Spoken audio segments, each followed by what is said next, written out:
Hello and welcome to another episode of B Movie Reviews. I am your host Rich, and I have a great classic B movie for you today.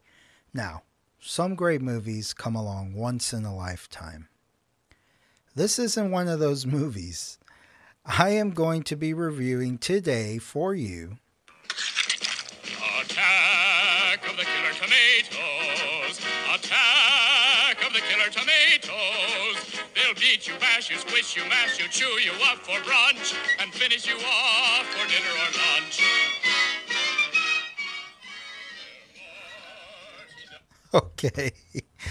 So, Attack of the Killer Tomatoes, okay? Warning, there will be spoilers ahead, so if you haven't seen the movie, I suggest you go check it out. Was released in 1978, okay? So even before I was born. I know I'm very old, but this movie's even older than me. It was rated PG, but that was for 1978, but I would say it probably could keep that rating even to today's standards. The genre is a horror / comedy. It definitely is more of a comedy than it is a horror movie. So, although it is in that genre of horror type movies, but anyway, so what's the premises of this movie, right? What is this movie about? Well, pretty much it's a spoof on creature type movies. It's about these, of course, killer tomatoes that are attacking and killing people. They're mutated, and so they start off small, and then apparently they get larger until they're like really huge, and apparently they're really hard to kill because the army and the police are having a really hard time trying to kill these things, and they wind up killing a lot of the army and police officers. And part of the movie too is the government, right? You have the government that is kind of fumbling the situation. The movie kind of makes fun of government and politicians in this way, that they don't do anything, and if there was something like this happening, like, we shouldn't depend on them to help us.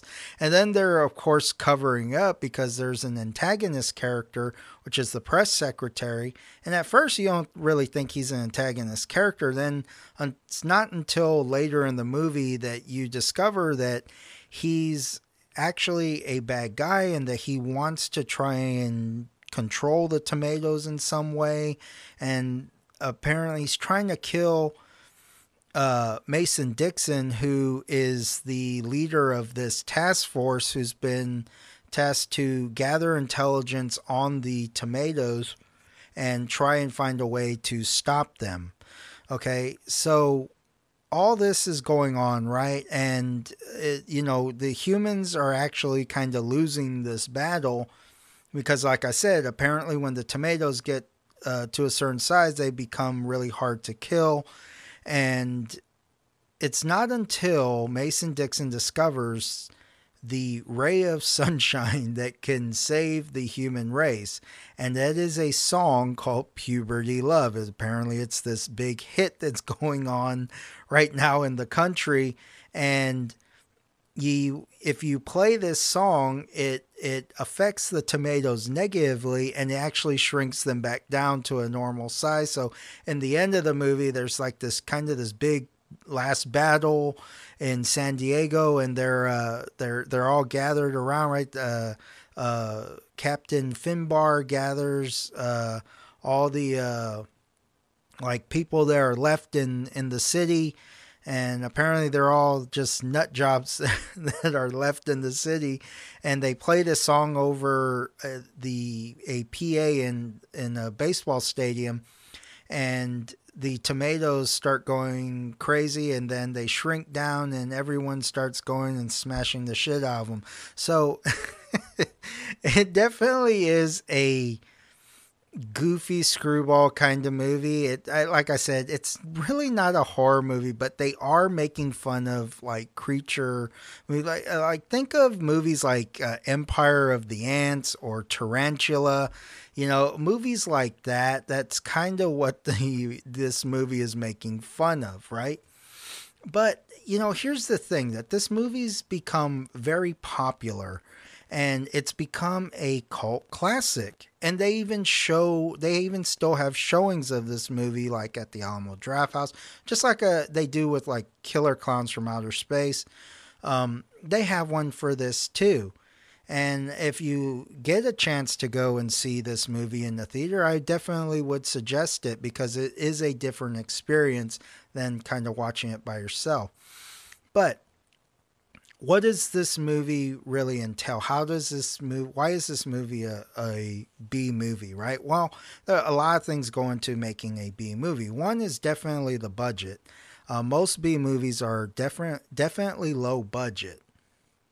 It's not always the case. There are actually some major productions that become B movies because they just were so badly done. And when I mean that, it's like the writing is real bad. So, like the dialogue and that, your actors aren't really the best. They can't really deliver lines, they can't really express a range of emotions. Your visual effects might not be the greatest. Of course, the plot points and stuff like this that you're trying to work may be really weak or lacking. So all this stuff kind of goes into a B movie. And there's two types of B movies, of course. I kind of explained this in the last episode, but there are B movies that are meant to be B movies. They were made, they knew that, we want to make a cheesy goofball, corny movie that can be probably could become a cult classic and might not do the greatest at the box office, but will probably throughout time people will appreciate it later on. And then there's the other side. And these, I think if you fall in this other category, it's a lot worse because this is the category where you actually were trying to make a legitimate film with, with good acting and great writing and all this other stuff. But because the director and the actors and the writers just were not very good at their job, the movie fails and it does really bad. But in turn, actually can become a cult classic or can become somewhat of a movie to watch in certain situations, to be enjoyable. So let's talk about Attack of the Killer Tomatoes. So the budget for this film was only around $100,000. So definitely was a low budget film, which I think they actually did a really good job because a good portion is about $60,000 of this budget got eaten up in one scene, and I'll talk about that here in a little bit. So about 40,000 they had to use for the rest of the making of this movie, and I think honestly, when you think about it, they did a pretty good job on such a small budget. There were certain sequences like in they have this one scene where it's like this battle in the streets and they have the army and the tanks and these vehicles and stuff like that, and they're showing these scenes of certain explosions and stuff. And of course, there a lot of it's models and things like that, but they had a lot of these cut scenes that were going back to the soldiers, going to these model explosions and stuff. I think they actually did a pretty good job with that. It for the time, for 1978, it actually wasn't that bad. And again, context is everything. This is a low budget film and you have to understand that. You're not watching the Avengers here or something like that, right? So the movie only grossed about $567,000 in the box office. Not great. I guess you can say they kind of made their money back, but I'm sure they would have rather made more. And again, you have to remember that this movie was made to be just kind of a spoof comedy. It's just making fun of creature feature films. So that's what it is. So let me go ahead and get into some of the things that I actually liked about this movie. One is definitely that killer theme song. Okay, the Attack of the Killer Tomatoes theme song. It was written by John DeBello. He's also, I believe, the director of the movie. But this song's just awesome. I think it's just awesome. It's catchy. It's kind of one of those tunes so I watched this movie yesterday, and Grant, I haven't seen this movie a whole lot of times. I've seen it about 3 times, okay? The first time I saw this is when I was a kid. I was probably around 4 or 5 years old. And of course, I didn't know what the hell was going on. I just saw a bunch of tomatoes trying to kill people. And, that was kind of the gist of what I understood from the movie. The second time I saw this was probably around 15 years ago. And I wasn't really paying attention to it all that much. So I missed a lot of certain plot points and some of the scenes in it. But yesterday I watched this movie, and I never realized the theme song. And I've seen the cartoon as well, and I believe the theme song or a version of the theme song is used in the cartoon. But of course, I was a kid when that cartoon came out. I mean, it was years ago. And so when I watched it yesterday, I was humming the song all day long, and I was singing it just, out of nowhere because it was stuck in my head. It's one of those songs that will get stuck in your head all day. So, I definitely did like the theme song to it, though. It is kind of a catchy theme song. I thought it was pretty creative for such a low budget film. The other thing I liked about this, and it's not because I thought was great. It actually could have been a very serious, unfortunate accident, but I thought it worked out really well. And this is the helicopter crash scene. Okay. And those of you that don't know, and maybe you do, but that actually was not supposed to happen in the film. The helicopter was not supposed to crash. It was a rented helicopter that cost the film $60,000. This is where that $60,000 of their budget went to, was to pay for this damaged helicopter. So the scene, it really doesn't show. I think what it was that the helicopter was supposed to be dropping off some people, and when it tried to take off again, because it was in part of the shot, you see it take off, and I knew something was wrong because I see the helicopter coming in, or it's in this flying low. I think it was supposed to do like a quick touchdown and then go back up type of thing. And you see it flying in low, and the back tail rotor hits the ground and pieces of it go flying off. And then the helicopter starts to spin out of control. And when I'm seeing that, I'm going, I don't think that was supposed to happen. I don't think that was part of the movie. I think that helicopter really crashed. And when I did my research for the movie, come to find out I was right.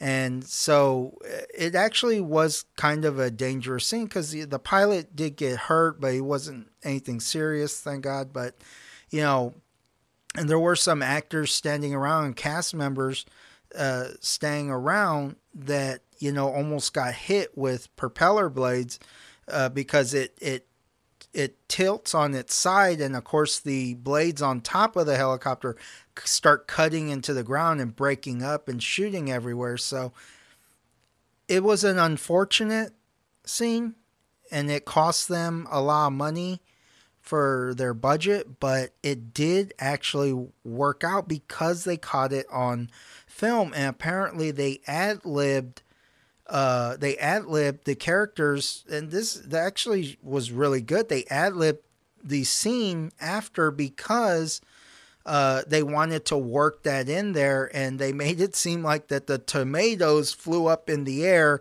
and made the helicopter crash. So they were able to save the scene luckily, but unfortunately it was a very expensive and dangerous scene to have in this movie.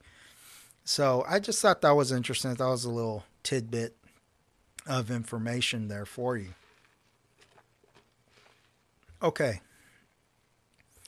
Let's get to some of the things I didn't like about the movie. And again, I can't really ding the movie on dialogue or acting or most of the people that starred in this movie, apparently this was their first acting job, and a lot of them never acted again. So that does have a lot to say about the movie. But I don't really like to ding B movies on this stuff unless I really think it's really bad. And then this one, of course, didn't have the greatest acting or the greatest writing. But the things that I didn't really like about it, I only had a couple. And part of it was that the movie kind of drags on a little bit, and some of the scenes are a little too extended, a little too long, and some of the movie doesn't really flow very well. It's kind of choppy, and they kind of work in different little angles, and they really don't all mesh together. The movie doesn't really mesh together. That's what I'm trying to say.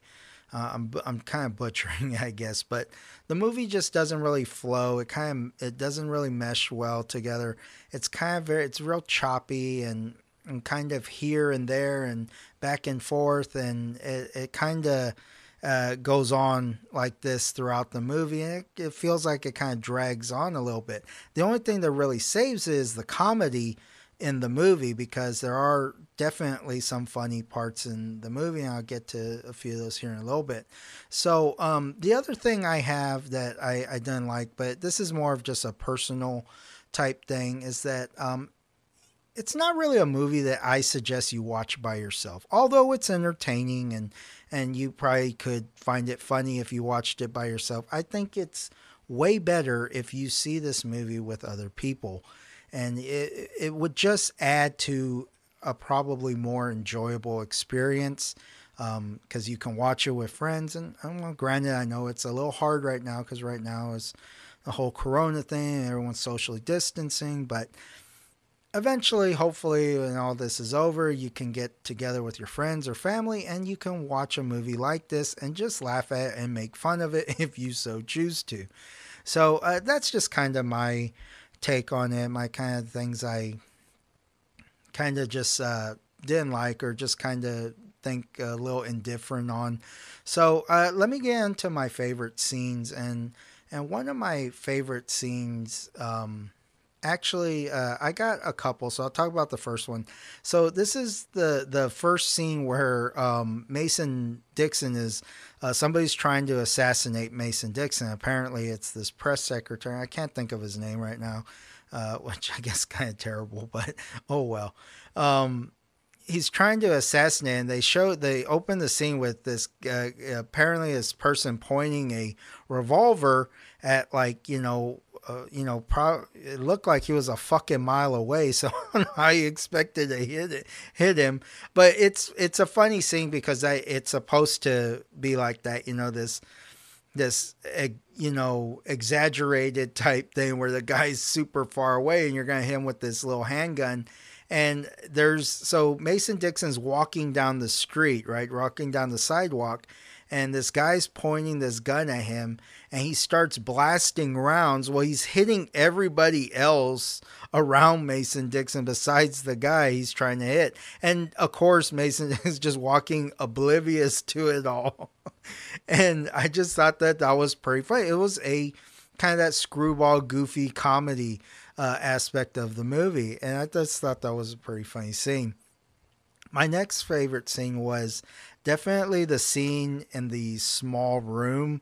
This is where they have all those generals and scientists in this small, like, broom closet that they turned into a room, and they have to, like, climb over the table and each other just to get to their seats. That in itself, that bit was funny. But for me, I thought for me what was funny, the most funny person in this scene was the Japanese scientist. So they have this Japanese scientist and they introduce him, and he he gets up and his voice is dubbed over as a like one of those bad Asian dub overs like you see in like the Godzilla movies. And he's the only one who has this voice, obviously. So they're making fun of like those Godzilla type movies by using this Japanese scientist, and they're making fun of it. And I thought that was kind of hilarious. And then there's another scene with him where he's getting up to demonstrate some to show some on a map or something like that, and there's this picture of a battleship, and he knocks it over and it falls into an aquarium, and it sinks to the bottom of this fish aquarium, and you get a close-up shot of the picture, and it's the USS Arizona. And if you know your history, this is kind of a historical joke, all right? And if you know your history, the USS Arizona was sunk at Pearl Harbor by the Japanese. So they're making kind of this joke about, Japanese guys sinking a battleship. Hey, look, comedy is subjective. I thought it was funny, but but I just thought the whole scene was hilarious, and definitely was one of the more funnier scenes in the movie. And I thought also too, Sam Wilson, I think that's his name. Maybe it's something else, but I thought it was Sam Wilson, and that is the black guy who was dressed up like Adolf Hitler. And Finbar thought that was Adolf Hitler. He tries to attack him, and Dixon has to like push him to this weird, awkward tackle. Like it was like a really slow motion tackle that he gives him. He's like, "That's not Adolf Hitler. That's our undercover guy." He's there dressed like a black Adolf Hitler. Why not, right? Wiener Schnitzel. Oh God, you can't make this shit up. And then, but it was funny because his character actually infiltrates the tomatoes, and he's all sitting around a campfire with these tomatoes, and he's dressed like a fucking tomato. And he's there. There's a scene where he's eating, I guess it's a hot dog. And he looks around and goes, "Hey, can somebody pass the ketchup?" Saying this shit to tomatoes. And of course the tomatoes all realize, "Hey, you're not a fucking tomato." And he's like has this really over exaggerated effect when he says, he's like, "Oh," and he like smashes the fucking hot dog on his head because he knows he's about to get eaten by some tomatoes. So yeah, I thought that was a funny scene too. But anyways, so let me just get to my final thoughts and kind of overall rating of this movie. So what did I really think of Attack of the Killer Tomatoes? I actually really enjoyed this film. Even though the movie is kind of choppy, it doesn't flow that well, and some of the scenes do kind of drag on. I think overall it's actually a decent movie.